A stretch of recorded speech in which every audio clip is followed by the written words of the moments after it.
और 40 मिनट भगवान का भजन करते हुए अब लास्ट के 40 मिनट उनको पता चल गया और वो 40 मिनट भगवान का भजन किया और उनका कल्याण हो गया। तो जब एक क्षण एक पल में भी हमारा कल्याण हो सकता है तो हमने तो पूरा कार्तिक दीपदान किए हैं, तो हमारा कल्याण क्यों नहीं होगा। तो इस बात पे हमें पूर्ण विश्वास रखना चाहिए। और अभी भी हमारे पास कल का पूरा दिन और आज का भी अभी पूरी रात है और कल गुरु महाराज के साथ रहने वाले हैं। हम गुरु महाराज की वाणी सुनेंगे और वाणी ना भी हमें समझ में आए तो हम दर्शन करेंगे, है ना। संतों के दर्शन और उनका सानिध्य भी ये बहुत बड़ी कृपा होती है। और ये पूरे कार्तिक का हमें फल मिल रहा है कि अंतिम दिन में हमें गुरु महाराज की कृपा प्राप्त हो रही है, तो ये बहुत अच्छी बात है। तो इसलिए तो कल से गुरु महाराज दिखाई दे रहे तो यही कार्तिक का फल है। बाकी हमें कुछ नहीं करना है। ये भगवान ने जो भी ये बनाए हैं, ये आज एकादशी तिथि है या आज कार्तिक का महीना है या पुरुषोत्तम मास है या कोई भी ऐसे आज जन्माष्टमी है, राधा अष्टमी है, इसीलिए भगवान ने ये पर्व बनाए, ये दिवस बनाए ताकि हम पूरा जीवन हम शरणागत नहीं हो पाते, कृष्णमय नहीं हो पाते, तो कम से कम दिनों दिनों करके, पल पल करके, थोड़ा थोड़ा समय समय करके हम थोड़े थोड़े कृष्णमय हो जाएं। ऐसा करते करते हमें थोड़ी सी, एक शराबी होता है ना, अगर वो नहीं एक पीने उसको शराब नहीं पीता वो व्यक्ति, उसको एक व्यक्ति कभी शराब नहीं पी, उसने दोस्त यार पकड़ कर ले जाते, यार थोड़े देर चलने में क्या है ना, थोड़ा सा साथ चलने में क्या है, तो पियो मत, साथ चल देता है। दोस्तों यारों ने कहा साथ चल देता है, फिर थोड़े दिन साथ जाता रहता है, पीता नहीं है, चल तू सॉफ्ट ड्रिंक पी ले, हम हार्ड ड्रिंक पी लेंगे, तो साथ चल लेंगे। साथ चलते चलते फिर कहते हैं थोड़ी सी चख के तो देख, चखने में क्या है, पीना मत, चख ले, है ना। माता जी ऐसे कह रहे जैसे माता जी ना पूरी संगत ऐसे ही लगती है, ऐसे ही तो होता है।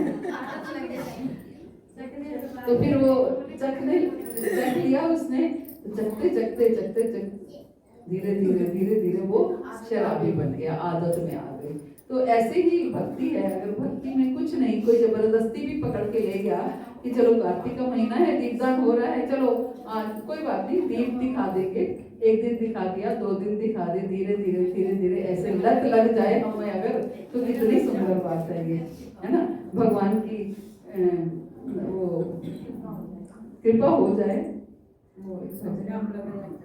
कोरोना के बाद से और ज्यादा हमें जब नहीं हुए ना, उस सब हमें उसके बाद से तो लगता है कि ये नशा नहीं है, चढ़ जाए उतरता नहीं है, चढ़ जाए उतरता नहीं है, ये नशा जल्दी चढ़ता नहीं है, चढ़ जाए उतरता नहीं। लोग पीते हैं, पी के गिरते, हम तो पीते हैं, हम तो गिरते हैं, पीते नहीं, हम तो पीते हैं सत्संग का प्याला, जो अंगूरी मदिरा नहीं है, जो अंगूरी। ये भी नशा है।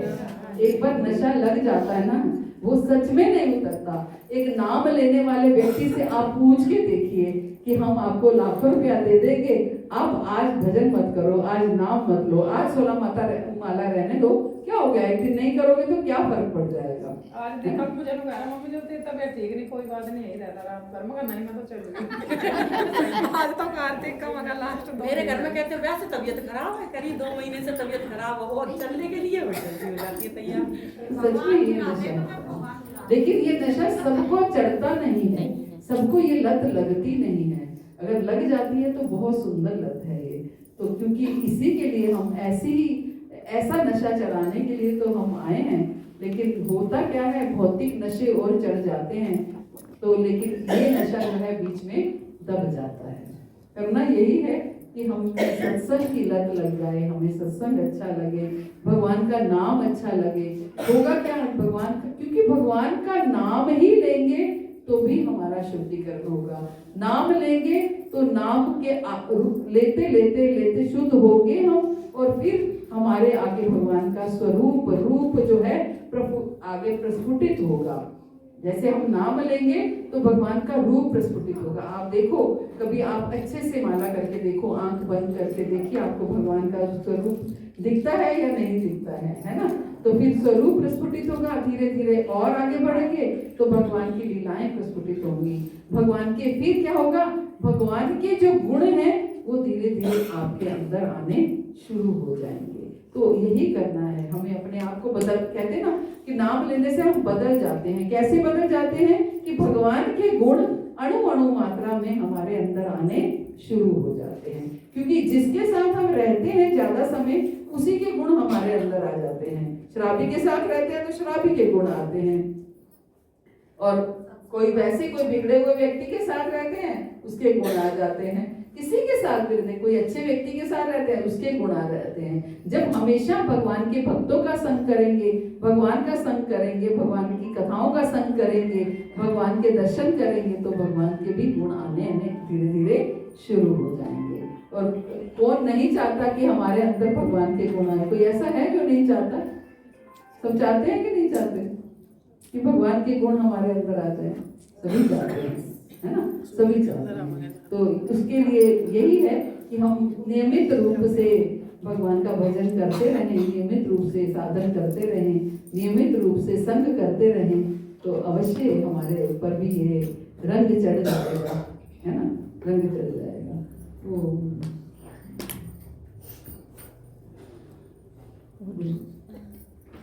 चलिए, आज हमें गोपी गीत कंप्लीट करना है।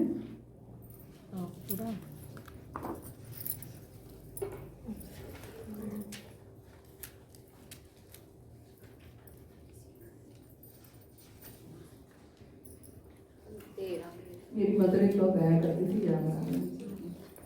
मेरी mother in law pure Punjabi थी, सरदारों सिखों की बेटी थी, लेकिन और गाती थी हमेशा।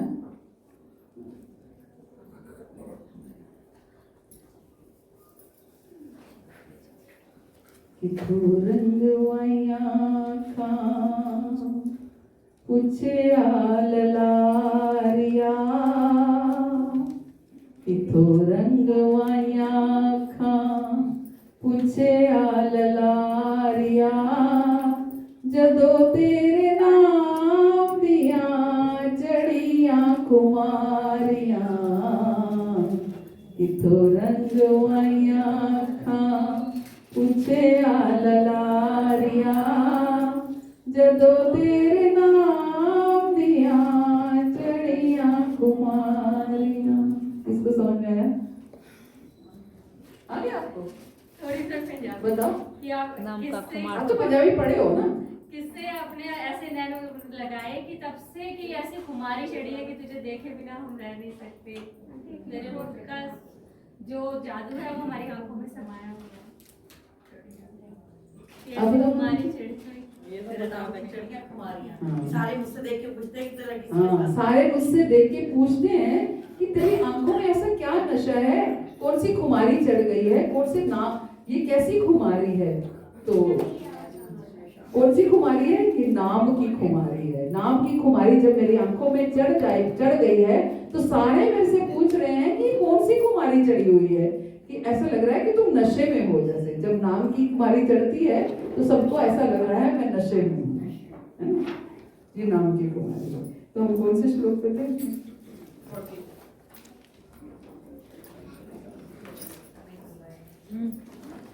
ना? 13 सुरत वर्धनम शोक नाशनम स्वरित वेणुना सुषुम्बितम इतर रागनी स्मरणं नृणां वितर वीरना तेवरागनी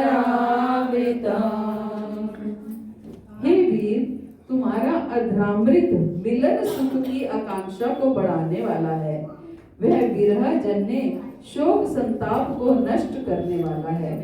फिर वह आपके द्वारा बजाई जाने वाली बांसुरी से परिचुंबित भी है। जिसने एक बार भी उसका रस पान कर लिया है, उसे अन्य आसक्तियों का स्मरण भी नहीं होता। हे वीर, वही अधरामृत हमें भी पिला दो। क्या कह रही है गोपियां कि तुम्हारा अधरामृत मिलन सुख की आकांक्षा को बढ़ाने वाला है। आपकी अधरों से निकला हुआ अमृत, अधरामृत क्या है? आपके होठों से निकला हुआ अमृत जो है उससे क्या है? हम मिलन सुख की आकांक्षा को बढ़ाने वाला है। वो हमारे अंदर ये इच्छा जागृत कर देता है कि हम कब कृष्ण से मिलेंगे, कब कृष्ण से मिलेंगे।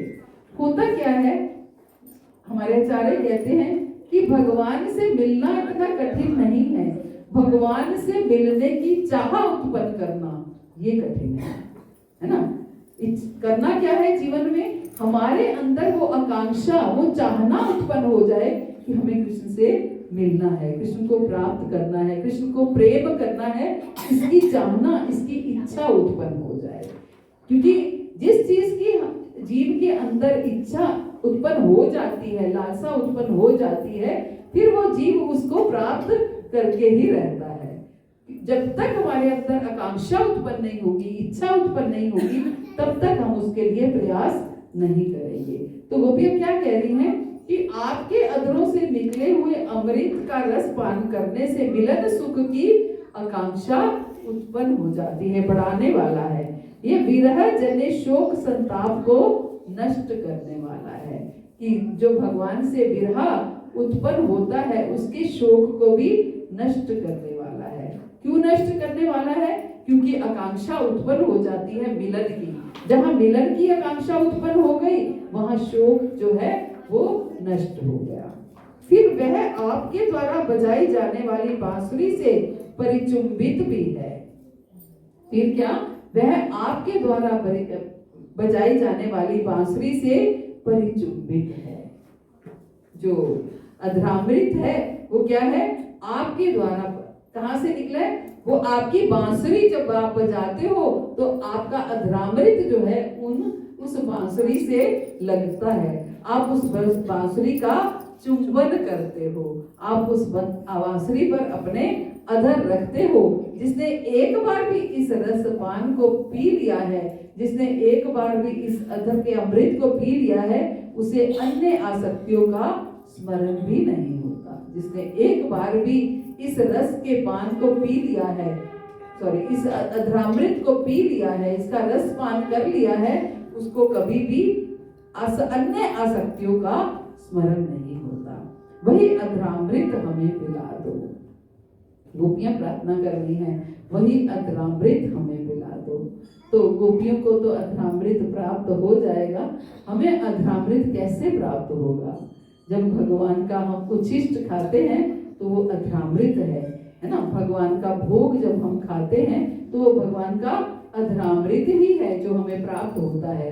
जैसे जैसे हम कहते हैं ना, कभी किसी में कोई चेंज ना आ रहा हो तो हम क्या कहते हैं? हमें प्रसाद खिलाओ। खिलाते खिलाते उसके अंदर बदलाव आ जाता है। क्यों बदलाव आ जाता है? क्योंकि भगवान के होठों से, भगवान के मुख से निकला हुआ वो रस है। वो रस जब हमारी जीवा को लगता है तो वो भगवान के नाम का रस उत्पन्न कर देता है ना। भगवान के जीवा से निकला हुआ रस जब हमारी जीवा को लगता है तो भगवान के नाम का रस हमारे अंदर उत्पन्न कर देता है ना। तो इसलिए गोपियां क्या कह रही हैं? वही अधरामृत हमें भी पिला दो।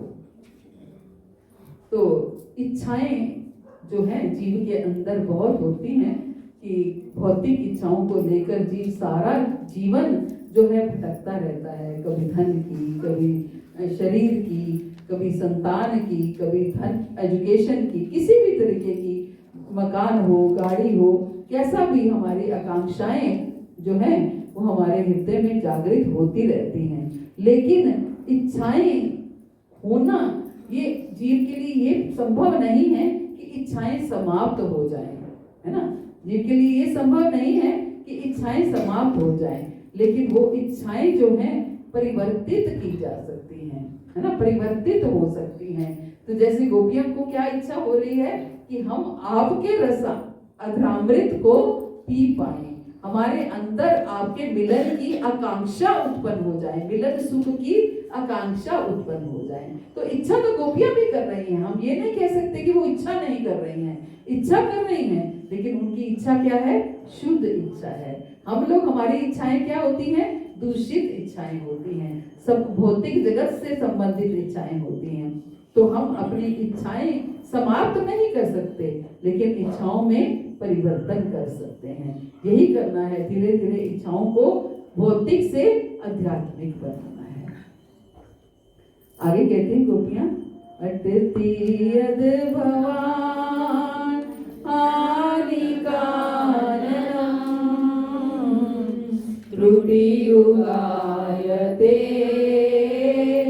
त्वाम पश्यताम् कुटिल कुन्तला श्रीमुखं जते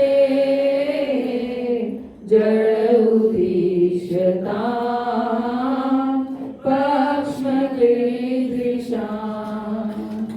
हे प्यारे, दिन के समय जब तुम वन में विहार करने चले जाते हो, तब तुम्हें देखे बिना हमारे लिए एक एक क्षण युग के समान हो जाता है।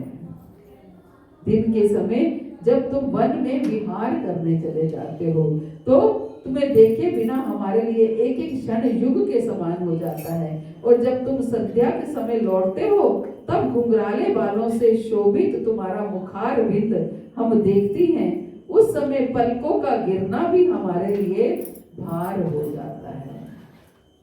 क्या कह रही गोपियां कि जब तुम सुबह तो तुम चले जाते हो गैया चराने के लिए, तो ऐसा लगता है एक एक क्षण भी एक एक युग के समान है ना। सुबह जब तुम चले जाते हो तो एक एक क्षण एक एक युग के समान लगता है, लेकिन जब शाम को गोधूली के समय, संध्या के समय जब तुम गैया चरा करके लौटते हो, तुम्हारे घुंघराले बालों से शोभित तुम्हारा मुखार विंद जो है हम देखती हैं, उस समय तुम्हारी पलकों का गिरना, तुम्हारी पलकें जो गिरती हैं, तो ऐसा लगता है कि ब्रह्मा जी ने ये कैसा बनाया, ये पलकें क्यों बना दी कि हम एक क्षण के लिए आपका दर्शन चूक जाती हैं, एक क्षण के लिए भी हम दर्शन चूक जाती हैं। तो पलकों का गिरना भी हमारे लिए भार हो जाता है, और तब इन पलकों को बनाने वाले ब्रह्मा हमें मूर्ख मालूम होते हैं, है ना। गोपियां जो क्या कह रही हैं, तब ये ब्रह्मा भी हमें मूर्ख मालूम होते हैं कि मनुष्य शरीर की डिजाइनिंग की तो ये पलकें बनानी क्या जरूरी थी? आंखें हम ऐसे खुली नहीं रह सकती थी, अगर खुली रहती तो हम एक क्षण के लिए भी आपके दर्शन से चूक ना जाते। अब क्या होता है, हम आपके दर्शन करते हैं तो पलक झपक जाती है, तो आपके दर्शन से चूक जाते हैं। तो ये ब्रह्मा मूर्ख है क्या? ऐसी डिजाइनिंग की है ह्यूमन बॉडी की, मनुष्य शरीर की, कि हमारी पलकें जो है वो गिर जाती हैं।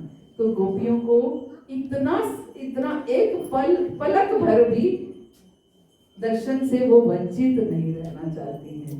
तो लेकिन आप कभी भगवान के विग्रह के आगे खड़े होकर के देखिए, कितनी देर आप दर्शन कर सकते हैं, कितनी देर कर पाते हैं? कभी सोचा, एक्सपीरियंस किया इस चीज को? 5-10 मिनट। कितनी देर? 5 मिनट का। 10 मिनट भी बहुत ज्यादा है। 10 मिनट से ज्यादा आप नहीं खड़े हो सकते। 10 मिनट भी आपको खड़ा करना पड़ता है। 5 मिनट ही काफी है। 10 मिनट भी आपको खड़ा करना पड़ता है जबरदस्ती, कि नहीं देखना है, दर्शन करने हैं। लेकिन गोपियों की स्थिति क्या है कि वो एक पल भर के लिए भी चूकना नहीं चाहती हैं।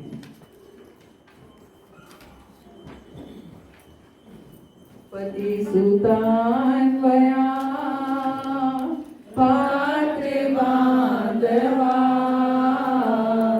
नति विलंदते अच्युतागता गतिविदस्वो गीत मोहिता कितवयोषिता कष्ट जे निशी। प्यारे श्याम सुंदर, हम अपने पति, पुत्र, भाई, बंधु और कुल परिवार को त्याग कर उनकी आज्ञा का उल्लंघन करके तुम्हारे मधुर गायन से मोहित होकर यहाँ आई हैं।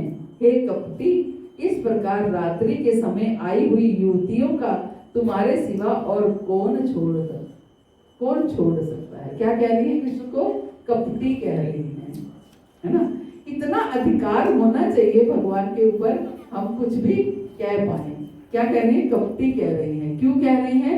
क्योंकि पहले तो बांसुरी बजा करके बुलाया और अब छोड़ करके चले गए, कि हम अपने सब कुछ छोड़कर, अपना पति छोड़कर, अपना परिवार छोड़कर, अपना रिश्तेदार, बच्चे सब छोड़ करके, त्याग करके, उनकी आज्ञा का उल्लंघन करके तुम्हारे पास आए हैं और तुम हमें छोड़ करके चले गए हो। रहसि संविदं प्रेषयं प्रहसितानना प्रेम वीक्षणं विरधुराशियो वीक्ष्यतामते रोमरति स्पृहा मूरते मना। हे प्यारे, तुम एकांत में मिलन की आकांक्षा व प्रेम को जगाने वाली बातें करते थे। क्या करते थे? एकांत में मिलन की आकांक्षा और प्रेम को जगाने वाली बातें करते थे और प्रेम भरी चितवन से हमारी ओर देखकर मुस्कुराते थे। तुम्हारा ये विशाल वक्ष जहाँ लक्ष्मी जी हमेशा निवास करती हैं, देखकर हमारी निरंतर कामना बढ़ती जाती है और हमारा मन तुम पर अनुरक्त होता जाता है। तुम एकांत में मिलन की आकांक्षा और प्रेम को जगाने वाली बातें करते थे। पहले तो तुम ऐसी बातें करते थे जिससे हमारे अंदर तुम्हारे मिलन की, तुम्हें देखने की इच्छा जागृत हुई। और अब जब हम आए हैं अपने पति को छोड़कर, अपने परिवार को छोड़कर, अपने बच्चों को छोड़कर, और अब तुम यहाँ से चले गए हो, ये अच्छा नहीं है। तुम कपटी हो, तुम धूर्त हो। और प्रेम भरी चितवन से हमारी ओर तुम मुस्कुरा के देखते थे, बांसुरी बजाते थे। पहले तो इस तरह से हमें बहला फुसला के बुला लिया और अब तुम यहाँ से गायब हो गए हो। तुम्हारा ये विशाल वक्ष जहाँ लक्ष्मी जी सदा निवास करती रहती थी, देखकर हमारा निरंतर कामना बढ़ती रहती थी। भगवान के स्वरूप को देखकर जहाँ जब गोपियां ये बोल रही हैं, तुम्हारा ये विशाल वक्ष स्थल जहाँ पर लक्ष्मी जी हमेशा निवास करती हैं, इसका मतलब क्या है? गोपियां सब जानती हैं कि कृष्ण कौन है। कृष्ण कोई साधारण व्यक्ति नहीं है, ये गोपियां जानती थी। लेकिन फिर भी वो कृष्ण से प्रेम करती थी, फिर भी ऐसा निश्चल प्रेम करती थी, फिर भी उनको अपनी चरण रज देने के लिए तैयार हो गई, क्योंकि उस समय वो अपना ये भाव को भूल जाती हैं। केवल प्रेम, जहाँ प्रेम है वहां बाकी और कोई भाव रह नहीं पाता, टिक नहीं पाता। ब्रजवनोकसा व्यक्तिरंगते व्रजनहंत्रला विश्वमंगला त्यज मनागचा न स्पृहात्मना सजनैर्रुजां यानि शूदना। हे प्रियतम, तुमने ब्रजवासियों का दुख दूर करने के लिए ही अवतार लिया है और इस अवतार से समस्त संसार मंगलमय हो गया है। हमारा हृदय तुमसे मिलने के लिए अत्यंत आतुर है, अतः ऐसा कुछ करो कि जिससे हमारे हृदय की पीड़ा मिट जाए। तुमने ब्रजवासियों का दुख दूर करने के लिए अवतार लिया है। भगवान अब गोपियां इस चीज को स्वीकार कर ली हैं कि आप तो स्वयं भगवान हो, परमेश्वर हो, तभी तो आप, वो कह रही हैं कि आपने ब्रजवासियों का दुख दूर करने के लिए अवतार लिया है और इस अवतार से समस्त संसार मंगलमय हो गया है। इस श्लोक में गोपियां भगवान कृष्ण को अवतार कह रही हैं, अवतार स्वीकार कर रही हैं कि आपने ब्रजवासियों का दुख दूर करने के लिए अवतार लिया है। हमारा हृदय तुमसे मिलने के लिए बहुत आतुर है, हम तुमसे मिलना चाहती हैं, बहुत तड़प रही हैं। ऐसा कुछ करो कि जिससे हमारे हृदय की पीड़ा दूर हो जाए।